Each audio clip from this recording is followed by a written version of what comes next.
If you're a parent, you know packing a school lunch isn't what it used to be. A peanut butter and jelly sandwich is unheard of. Granola bars and snacks have to be peanut-free, all out of fear of severe allergic reactions. But what started out with the peanut has now moved to dairy. It's the most common food allergy in children, and it can be deadly. With the number of kids with food allergies tripling in the last 20 years alone, our Carolyn McKenzie asks, just how far should schools go to protect kids?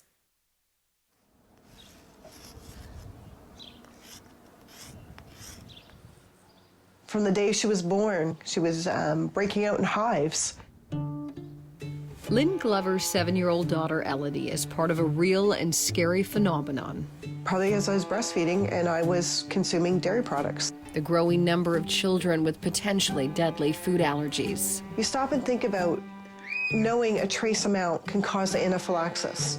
And there's a growing number of parents trying to protect them. And anaphylaxis can kill our child. You really do lose a sense of time when you lose a child. 11 years ago, Sarah Shannon's 13-year-old daughter Sabrina and her best friend Kelsey were freshmen at this high school in Pembroke, Ontario. Hi, Kelsey. Thank you very much for coming out, remembering Sabrina. Sabrina had life-threatening allergies to milk, soya, and peanut. She had this diagnosis with food allergies by the age of 3 years old. But she was determined to live a normal teenage life. Sabrina was definitely very responsible for her allergies and what she was touching or eating. She was embarrassed because it made her stand out. Sabrina was teased and bullied. Others didn't understand how little dairy it took to threaten her life. They'd say, oh, well, a little bit of milk's not going to hurt Sabrina in the mashed potatoes. And they'd serve Sabrina the milk in the mashed potatoes. Sabrina would be fighting for her life. Symptoms of anaphylaxis can occur just minutes after ingestion. Low blood pressure and trouble breathing are the most dangerous. Does it hurt? Yeah, Like, how does it feel? it really hurts. Elodie had her first reaction as a baby when she picked up a glass with a drop of milk in it. Lynn found out just how serious her allergy was. She goes to cry, she goes to scream, and it disappeared, just like that, her cry.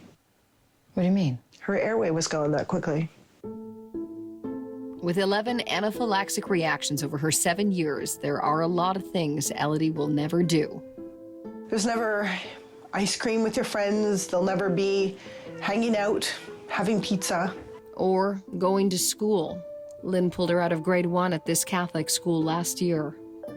It's terrifying being a mother and having a child with such a severe allergy.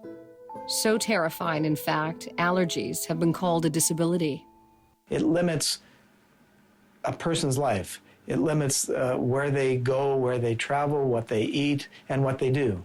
And in that sense, food allergies are a disability. However, Dr. Gordon Sussman says allergies are manageable. He's been running an allergy clinic in Toronto since 1983, and the patients keep coming. You have to understand the most common allergy is milk allergy, and milk allergy in some surveys can occur, let's say 2 to 5 to 3% of children. So it's a pretty common allergy. An estimated 6 million kids in the U.S. have a food allergy. Those at risk of anaphylaxis are the most vulnerable. In the U.S., about 150 to 200 people with food allergies die each year. And it goes right in there. Anaphylaxis can be treated with epinephrine, but it needs to be administered quickly, and it isn't a cure, making school a dangerous place. Sarah's teenage daughter Sabrina usually brought food from home, but one day she wanted fries from the cafeteria. We came down from class and just kind of rushed here because it's always so busy, right? And got in line, and I got the poutine and she got fries. She asked all the right questions, how the fries were handled and prepared, but the tongs used on the fries were the same ones used to serve poutine. So this was our class after lunch. She just said that she thought she was having an asthma attack, and I mean, it was obvious that she wasn't feeling well, but I didn't know. It wasn't asthma. It was anaphylaxis. After 40 minutes without oxygen, Sabrina was on life support. I started to scream. I couldn't believe what I was seeing. And so I held Sabrina's feet and I said, Sabrina, you come back right now. You come back. And at that point, they got a heartbeat. Yeah. Yeah. So she gave us a little bit more time, which was like another day.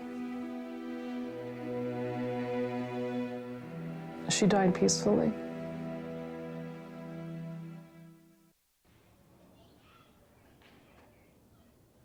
You can have one when your sisters are home from school. Well, I'll have them together. Accidents can happen in a heartbeat, which is why Lynn doesn't want dairy anywhere near her daughter. I know, that I can't bubble wrap her, but you send them off to school and she's there with people that just don't understand. When Elodie started kindergarten in 2011, Lynn told Holy Name of Jesus Catholic School in Hamilton about her daughter's allergies. I was told every child has the right to a public education and we will do whatever it takes to keep her safe. On that, we made the decision to enroll her. Did they keep to their promise? No. Dairy was kept out of Elodie's class for kindergarten, but by grade 1, it was in.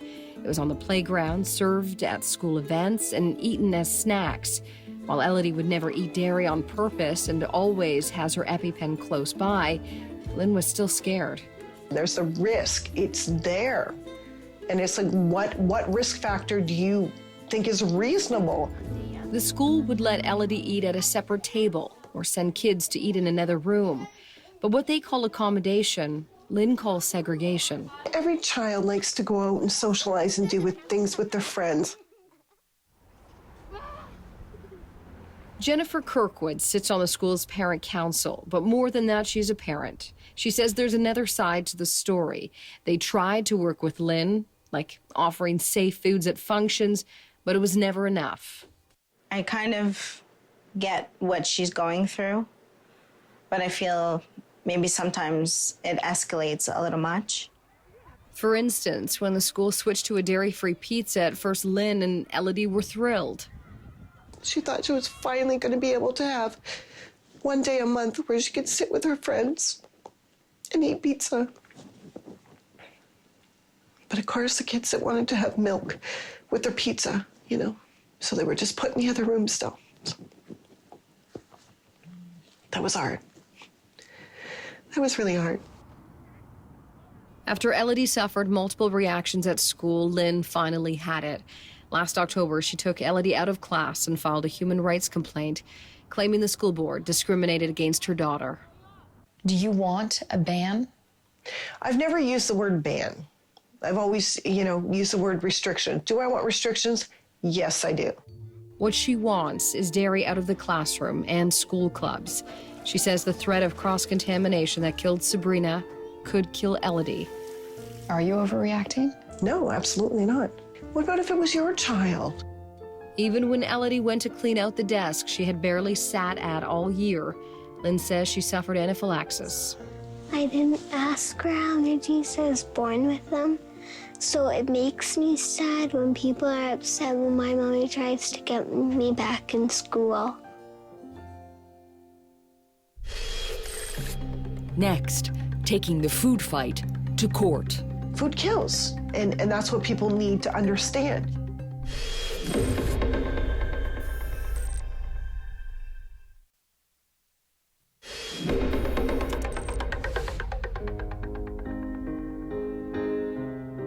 Buying groceries for Elodie means reading every label twice. Elodie has no tolerance, so anything that has egg baked in it or dairy baked in it is off limits.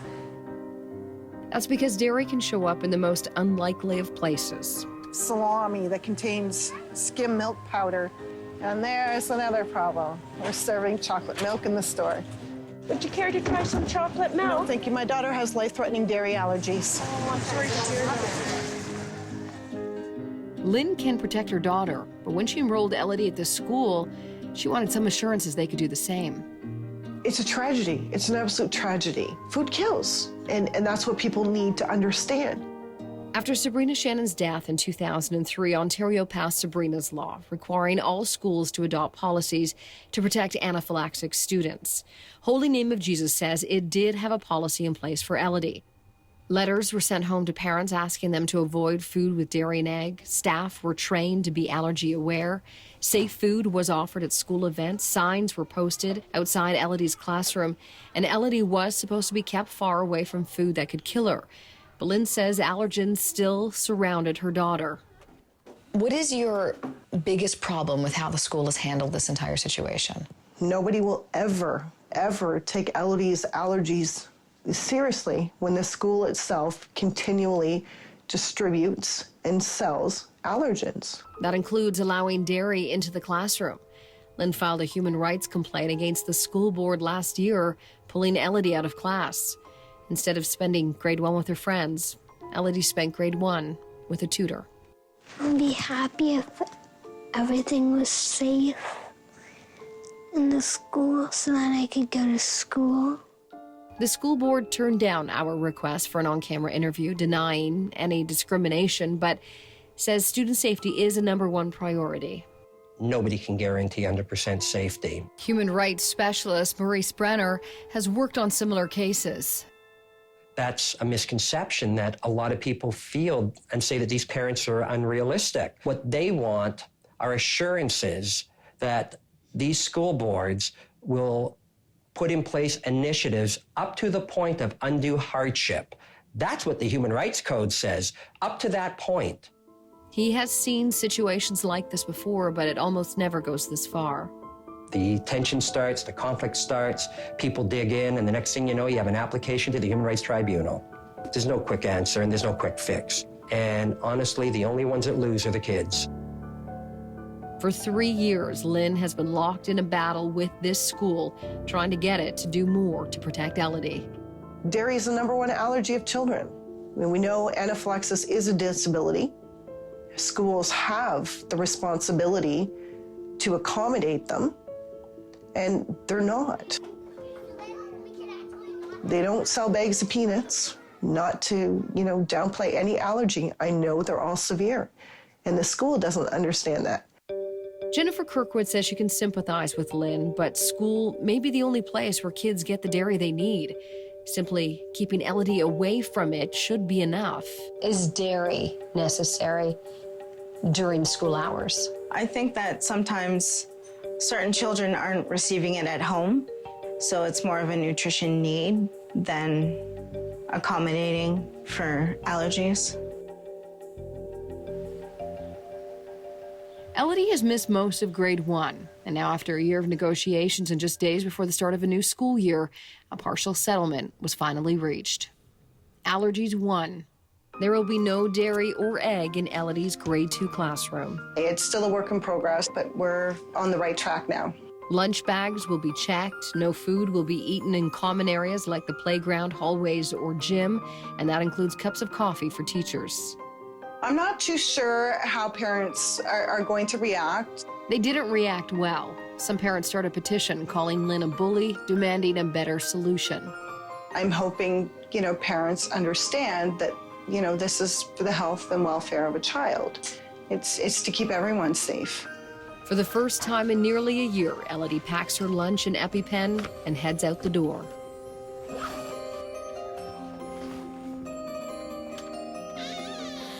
Today's the first day of school, and I'm happy because I get to see my friends.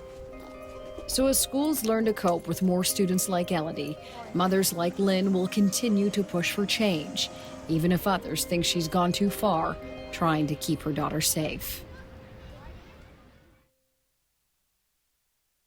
A hearing with the Human Rights Tribunal has been set for early next year.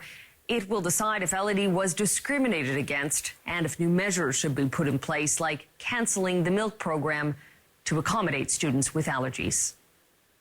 We'll be right back.